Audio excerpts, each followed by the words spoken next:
আসসালামু আলাইকুম। এই যে দেখতে পাচ্ছেন ফ্রেন্ডস ক্যান্টিনের মালিক, এই যে আমি সহকারী মালিক, আর এই যে রয়্যাল আউটফিটস এর মালিক।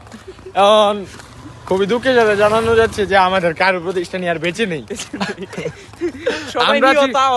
আমরা আছি ঠিকই, কিন্তু আমাদের প্রতিষ্ঠান আর বেঁচে নেই। এখন আমরা টুটু কোম্পানির মালিক, বুঝছেন? টুটু কোম্পানির ম্যানেজার এসে গিয়ে আমি, ওই যে আমার সহপাঠী দুই বন্ধু আছে, তারাও ভবিষ্যৎ ম্যানেজার। ওদের ব্যানার গার্ডের মধ্যে আছে, কিন্তু ওরা মানে ব্যানার মাটির উপরে, কিন্তু মানে মাটির উপরে, কিন্তু ওরা মাটিতে নাই, মানে ওদের দোকান। আর আমার ফেসবুকে আছে ঠিকই, কিন্তু আমি নাই।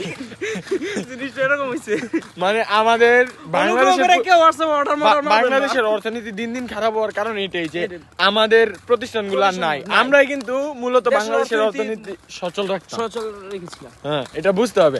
এই যে আমাদের প্রতিষ্ঠান নাই, আপনাদের কি উচিত না আমাদেরকে হেল্প করা? আমরা তো মানে আমাদের বয়স অনুযায়ী আমরা ব্যাংক থেকে বড় লোন নিতে পারছি না। এই যে আমার কার্ড আছে, কিন্তু কার্ডে ব্যালেন্স নাই। যদি আপনারা কার্ডে কেউ যদি পেমেন্ট করে দেন, তাহলে তো আমিও চলতে পারি, ঘুরতে পারি। আমরা আপনাদেরকে বিকাশ নগদ, রকেট এবং ব্যাংক অ্যাকাউন্ট দিয়ে দিব।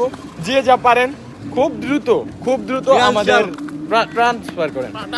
আর আমরা যদি অর্থনৈতিকভাবে আবার দাঁড়িয়ে উঠি, আপনাদের সিইও পদে আমরা চাকরি দিব, অবশ্যই নিয়োগ দিব। অবশ্যই। তো এখন বাদ দিয়ে ভিডিওটা বেশি লং হয়ে যাচ্ছে, পরে মানুষ আর এটা দেখবে না। ডেসক্রিপশন বক্সে আমরা নাম্বারগুলো দিয়ে দিচ্ছি। জি, ঠিক আছে। আসসালামু আলাইকুম। সালাম দাও। আসসালামু আলাইকুম রাহমাতুল্লাহি ওয়া বারাকাতুহু।